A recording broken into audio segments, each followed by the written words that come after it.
Good morning everyone, कैसे हैं आप सब। 9:23 हुए। सेंसेक्स के अंदर हमारा प्लान है, तीनों चार्ट हमने लगाए, सारे चार्ट को मैं एक्सप्लेन करूंगा। फर्स्ट ऑफ ऑल सेंसेक्स में मैं समझाऊं तो सबसे पहले मैं आपको बैंक निफ्टी के चार्ट को समझाता हूँ। देखिए, बैंक निफ्टी के चार्ट को अगर आप देखेंगे तो यहाँ पे आपको क्या दिख रहा है। ये हमने कुछ लेवल्स वगैरह मार्क किए हैं। ये सारी लेवल्स को अगर मैं हाइड कर दूँ तो आप यहाँ पे देखोगे कि नीचे से बायर बैठे हुए हैं, और यहाँ पे जो बायर बैठे हुए हैं, पहले तो चार्ट में क्या हुआ, ये जितने भी सेलर्स थे इस जोन में, मार्केट ने उन सेलर्स को इस वाले मूव में निकाल दिया। ये बायर्स मार्केट में स्ट्रांग बैठे हुए हैं। आप डायरेक्टली आके इनको हम स्टॉप लॉस हंटिंग के बेस पे हम टारगेट नहीं कर सकते हैं। अब ये जो सेलर का जोन था ना, ये वाला जो सेलर का जोन था, क्योंकि जिस हिसाब से मार्केट ऊपर की तरफ क्लोज हुआ है, मुझे उम्मीद ये लग रही थी कि मार्केट में गैप डाउन ओपन होगा तो हम सबसे बेटर प्लान करेंगे सेलिंग साइड का। लेकिन मार्केट ने ऐसा किया नहीं।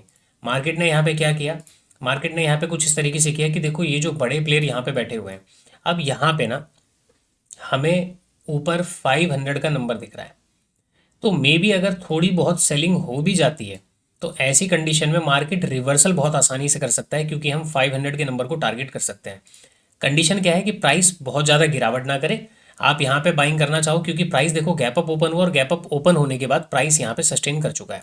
ठीक है, तो यहाँ पे जो प्राइस सस्टेन कर चुका है, तो इसका मतलब क्या है, मार्केट में कहीं ना कहीं स्ट्रेंथ है। आप डायरेक्टली इनको टारगेट कर नहीं सकते। राउंड नंबर आपके पास है तो आप राउंड नंबर का प्लान कर सकते हो। तो राउंड नंबर के ऊपर अगर प्राइस निकलता है, हाँ थोड़ा सा गैप अप ज़्यादा हो गया, इतना बड़ा गैप अप नहीं होना चाहिए था, क्योंकि 250 पॉइंट के आसपास है। तो 250 पॉइंट गैप अप के बाद ना हमारे पास ना स्पेस नहीं बचता है, हम राउंड नंबर को हम यहाँ पे ज़्यादा बड़ा टारगेट में प्ले कर पाए। बट उम्मीद करके ये चलेंगे कि 52,000 का जो नंबर है ना, इस पे मार्केट जाके एक बार रेजिस्टेंस ले, उसके बाद मार्केट यहाँ पे इस तरीके से गिरावट करे, फिर मार्केट निकले। एक कंडीशन तो ये है। दूसरी कंडीशन क्या है, मार्केट गैप अप खुला, अब यहाँ पे ना मार्केट को डबल टॉप सा बना ले 1 मिनट के टाइम फ्रेम पर, और डबल टॉप बना के अपना डे लो का ब्रेक डाउन करे। डे लो का जैसे ब्रेकडाउन होता है, ऐसी कंडीशन में मार्केट यहाँ से अगर घूमेगा तो आपके पास सबसे अच्छा मौका होगा बड़े टारगेट को प्ले करने का, 500 के नंबर को टारगेट करने का। और ऐसी कंडीशन में फिर आप 52,800 के नंबर को टारगेट कर सकते हो। यहाँ पे ये वाले जो नंबर है ना, आप इनको टारगेट कर सकते हो। तो ये ओवरऑल प्लान है हमारा। अब यहाँ पे अगर आप देखें चार्ट को, मैं थोड़ा सा क्लियर और करूँ तो सिंपल सी बात है यार, ये जो बायर बैठे हैं यहाँ पे, जो बायर इसके बीच में जो बायर बैठे हुए हैं, ये तो सेफ हो गए ना। वैसे भी मार्केट ने इतना बड़ा मोमेंटम यहाँ से कर दिया है, तो ये सारे के सारे जो सेलर थे मार्केट ने उनको तो ऑलरेडी निकाल दिया है। ठीक है, अब मार्केट ओपन होने के बाद अपने आप को ऊपर सस्टेन कर रहा है, तो सस्टेन करने का मतलब है कि प्राइस कहीं ना कहीं ऊपर जाने के लिए रेडी है। बट सबसे बेस्ट क्या होगा, प्राइस यहाँ पे डबल टॉप बना के एक बार नीचे की तरफ आए, उसके बाद यहाँ से अगर रिवर्सल होगा तो सबसे बेस्ट ट्रेड वो होगा। रीज़न कि यहीं से अगर बाइंग में आप चले जाओगे ना तो 500 का नंबर ऊपर है। अब ये कितना ऊपर जाएगा, ऊपर जाके फिर यहाँ पे, क्योंकि जब ये ऊपर जाएगा तो यहाँ पे केवल बायर काम करने के लिए आएंगे, तो ऐसी कंडीशन में मार्केट में फिर ट्रैवल करना बहुत ज़्यादा दिक्कत होता है प्राइस। तो ये बातें आपने मेरी यहाँ पे समझी। नाउ अभी मैं यहाँ पे मैं बाइंग साइड का प्लान करने वाला हूँ। ठीक है, तो देखते हैं कि क्या होता है। तो यहाँ पे ओवरऑल मेरे हिसाब से अब बाइंग अपने को कर लेना चाहिए, क्योंकि प्राइस काफ़ी ज़्यादा ठीक ठाक यहाँ पे चल चुका है। तो चलिए पहले एक बार बाइंग करते हैं। सेंसेक्स के अंदर हमारा प्लान है बाइंग का, तो ये भी क्लोजिंग प्राइस के आसपास आ चुका है। दिक्कत ये है कि ये क्लोजिंग प्राइस पे सपोर्ट ले लेगा तो फिर थोड़ी सी नेगेटिविटी हो जाएगी। बट ठीक है यार, बाइंग तो करना ही है, इससे ज़्यादा क्या करें। मार्केट सस्टेन कर गया है, यहाँ पे ही सस्टेन कर गया है, तो मेरे हिसाब से काम कर सकते हैं हम। 80,200 की कॉल है। ठीक है, 80,200 की कॉल में हम काम करेंगे। तो उसके लिए थोड़ा सा प्राइस 700 के पास अपने को बाइंग मिला हुआ है, यानी कि यहाँ पे कहीं पे हमने बाय किया हुआ है। नाउ निफ्टी के चार्ट को भी समझा देता हूँ मैं आपको। देखिए, निफ्टी के चार्ट में क्या हो रहा है, अगर आप सारे चार्ट को देखेंगे तो निफ्टी के चार्ट की कहानी अलग है। निफ्टी का जो चार्ट है अदर चार्ट से ज़्यादा स्ट्रॉन्ग है। निफ्टी के चार्ट में यहाँ पे क्या दिख रहा है कि जो स्विंग्स हैं इसके, ये काफ़ी ज़्यादा नीचे है, उसके बाद ये वाला स्विंग भी काफ़ी ज़्यादा ऊपर है। ठीक है, तो ये स्विंग्स बहुत दूर है। ऑलरेडी निफ्टी के अंदर जो बायर्स हैं वो अच्छे खासे प्रॉफिट के अंदर बैठे हुए हैं। मार्केट गैप अप खुल के अब देखो नीचे की तरफ आ रहा है। ये नीचे की तरफ आएगा, क्लोजिंग प्राइस का जैसे ब्रेकडाउन होगा फिर से यहाँ पे सेलिंग स्टार्ट हो जाएगी, और सेलिंग स्टार्ट हो जाएगी तो मार्केट में फिर रिवर्सल के चांसेस ज़्यादा है।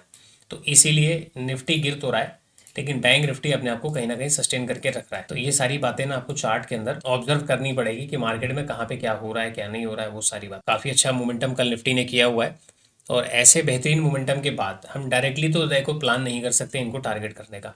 हाँ, ये वाले जोन के अंदर अगर कुछ आपको लग रहा है कि ऐसे वाले जोन के अंदर कुछ हो सकता है, तो मे बी मार्केट थोड़ा सा ऐसे करके और आए, उसके बाद ये रिवर्सल करेगा। तो ओवरऑल जो प्लान है चार्ट में, वो बाइंग का ही केवल सिग्नल दिख रहा है। सेलिंग का सिग्नल तो अभी तक यहाँ पे मेरे को कोई दिखा नहीं कि हम यहाँ पे कुछ सेल वगैरह कर सकते हैं। ठीक है, तो ये निफ्टी का चार्ट है। और सेंसेक्स के चार्ट में चलो देखो, बैंक निफ्टी चल चुका है, सेंसेक्स भी चलने की तैयारी कर चुका है, ठीक है। बाकी निफ्टी में एक लेवल है यहाँ पे R3 का, वो इम्पोर्टेंट लेवल था। ये जो R3 का लेवल आपको दिख रहा है ना, ये एक इम्पॉर्टेंट लेवल था इसके लिए। तो मे बी मार्केट ने यहाँ पे जो स्ट्रॉन्ग डाउनफॉल अभी थोड़ा सा किया है ना, ये इसी वजह से किया हुआ है। ये लेवल आपको दिख रहा होगा यहाँ, तो एक बार इस लेवल को हम मार्क कर लेते हैं। देखो सेंसेक्स में काम करने का फ़ायदा क्या है कि अपने को प्रीमियम अच्छे खासे मिल जाते हैं और मोमेंटम बहुत फास्ट मिल जाता है। देखो ये घूम चुका है, अब ये 500 के नंबर को निकालेगा और हमने यहाँ पे एंट्री किया हुआ है, ये भी तैयार हो चुका है। तो एक बार यहाँ पे स्टॉप लॉस वगैरह मार्क कर ले अपना। लॉन्ग पोजीशन 288 290 पॉइंट का मोमेंटम ऊपर की तरफ है, तो मैं यहाँ पे मार्क कर लूँ लेवल 80 491 490 का टारगेट। तो 232 पॉइंट के आसपास का मोमेंटम है। देखो ये तो मुझे पता है कि बहुत छोटा है सेंसेक्स के हिसाब से, इसके इंडेक्स के हिसाब से बहुत छोटा है, लेकिन मैंने इसको यहाँ पे लगाया है क्योंकि जब ये प्राइस यहाँ तक आएगा ना, तो उसमें प्रीमियम, मुझको पता है कि प्रीमियम ज़्यादा नहीं मिलेंगे। जिस हिसाब से मार्केट अभी चल रहा है, प्रीमियम ज़्यादा नहीं मिलेंगे। तो ये टारगेट तो मेरा यहाँ पे, ये मैं यहाँ पे ये देखना चाहता हूँ कि यदि मैं सेंसेक्स के अंदर 232 पॉइंट यानी कि 200 पॉइंट का टारगेट अगर लेता हूँ, तो प्रीमियम में कितना इजाफा होता है। उसके बाद फिर मार्केट में देखेंगे कि प्रीमियम अगर अपने को उतना मिल चुका है जितना हम बैंक निफ्टी के अंदर लेते हैं, तब तो ठीक है, क्योंकि उससे थोड़ा सा प्रीमियम तो ज़्यादा लेना पड़ेगा, क्योंकि इसके स्टॉप लॉस उसके स्टॉप लॉस में फिर बहुत ज़्यादा फर्क भी है। तो हम उस हिसाब से प्लान करेंगे कि प्रीमियम कितना मिलता है। अगर प्रीमियम अच्छे मिल रहे हैं तब तो कोई दिक्कत नहीं है, हमारा टारगेट हो जाएगा। और प्रीमियम अगर कम मिल रहे हैं, फिर हम वेट करेंगे कि मार्केट और कहाँ तक ऊपर जाएगा, क्योंकि इसका अभी आइडिया नहीं है डायरेक्टली कितना ये मूव करता है कि नहीं करता है। अब देखो ये इतना बड़ा मूव किया, मूव करने के बाद वापस आ गया, तो ये फर्दर प्रीमियम में उतनी बड़ी मोमेंटम मेरे को नहीं लगता कि उतना कुछ मोमेंटम मिलना चाहिए प्रीमियम में, जिस हिसाब से मार्केट अभी यहाँ पे परफॉर्म कर रहा है। तो वेट करेंगे। अभी यहाँ पे एंट्री तो हमने बना लिया है कॉल साइड में, बट इसमें अभी यहाँ पे देखो रिस्क क्या है, दोनों इंडेक्स में बनाने का रिस्क क्या है। सबसे बेस्ट इंडेक्स अभी बैंक निफ्टी का है।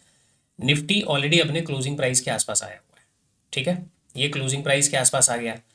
ये वाला इंडेक्स ऑलरेडी क्लोजिंग प्राइस का सपोर्ट लेके चल रहा है। तो ये जो क्लोजिंग प्राइस का सपोर्ट लेके चल रहा है ना, इसके मैनिपुलेशन होने के चांसेस ज़्यादा हैं। इस तरीके से यहाँ पे ये ज़्यादा होते हैं, बट ऑलरेडी बैंक निफ्टी अपने आप को सस्टेन करके रखा हुआ है, इसके ऊपर है। तो अगर ये और गिरावट करता है तो इसके पास फिर स्पेस हो जाएगा कि ये यहाँ तक आ जाएगा अपना। तो इसमें इस कंडीशन में बैंक निफ्टी के अंदर अगर आप ट्रेड बनाते हैं, वो सबसे ज़्यादा बेस्ट होता है। जैसे हम दोनों इंडेक्स को हम चुन रहे हैं ना कि हमें इसमें काम करना है या इसमें काम करना है, अगर इन दोनों इंडेक्स के अलावा थर्ड ऑप्शन होता कि वीकली एक्सपायरीज की होती, तो सबसे बेस्ट ट्रेड इसके अंदर हम लोग कर पाते।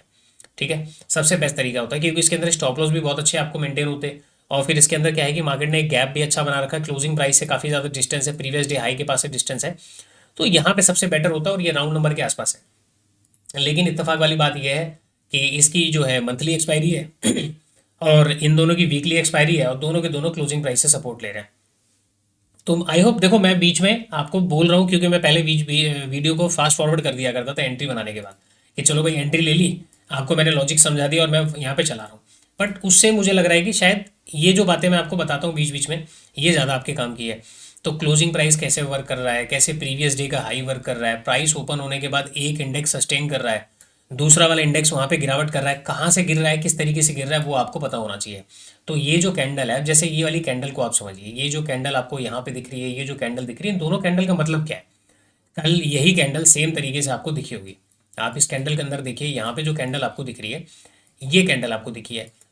अब ये वाली कैंडल और आज वाली कैंडल, दोनों कैंडल में क्या फ़र्क है। यहाँ पे फर्स्ट कैंडल और यहाँ पे फर्स्ट कैंडल, दोनों कैंडल के पहले कैंडल में क्या फ़र्क है। ये जो कैंडल देखो, ये वाली जो कैंडल है ना, ये कैंडल जस्ट एक प्रॉफिट बुकिंग की कैंडल है। ठीक है, ये कैंडल प्रॉफिट बुकिंग की कैंडल है, ये कैंडल प्रॉफिट बुकिंग की नहीं थी। समझ रहे हो, ये कैंडल प्रॉफिट बुकिंग की नहीं थी। अच्छा यहाँ पे क्या है, ये कैंडल प्रॉफिट बुकिंग की है, नहीं, ये कैंडल भी प्रॉफिट बुकिंग की नहीं है। तो बैंक निफ्टी में प्रॉफिट बुकिंग की कैंडल नहीं बनी, निफ्टी में प्रॉफिट बुकिंग की कैंडल नहीं बनी, सेंसेक्स में जाके प्रॉफिट बुकिंग की कैंडल बनी है। अब क्यों बनी है, वो आपको आइडिया लगाना पड़ता है कि देखो यार, पहली कैंडल बंद सेम तरीके से रही है, लेकिन किसी में प्रॉफिट बुकिंग की कैंडल हो रही है और किसी में नॉर्मल कैंडल हो रही है। वो बातें ना बहुत ज़्यादा इंपैक्ट करती है मार्केट के अंदर।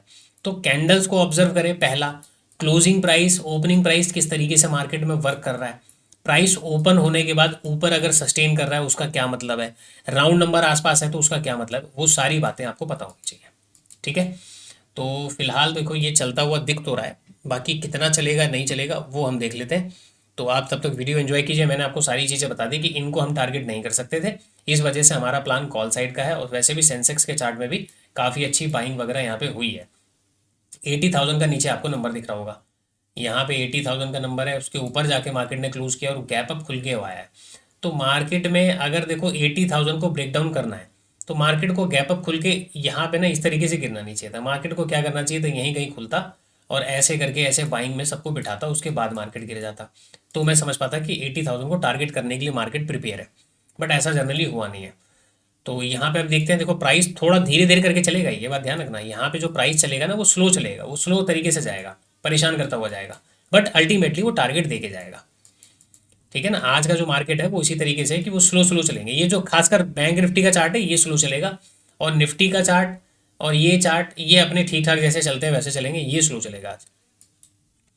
तो चलिए एक काम करते हैं, अब हम यहाँ पे तीनों चार्ट को लगा के छोड़ देते हैं, देखते हैं कि हमारा यहाँ पे प्राइस कहाँ तक चलता है। मैंने आपको लॉजिक समझा दिया, बाकी की कुछ बातें हैं वो एक बार टारगेट कंप्लीट होने के बाद में आपको समझाऊंगा। टारगेट बहुत छोटा है, हम कोशिश करेंगे डे हाई तक का यहाँ पे कैप्चर करने का।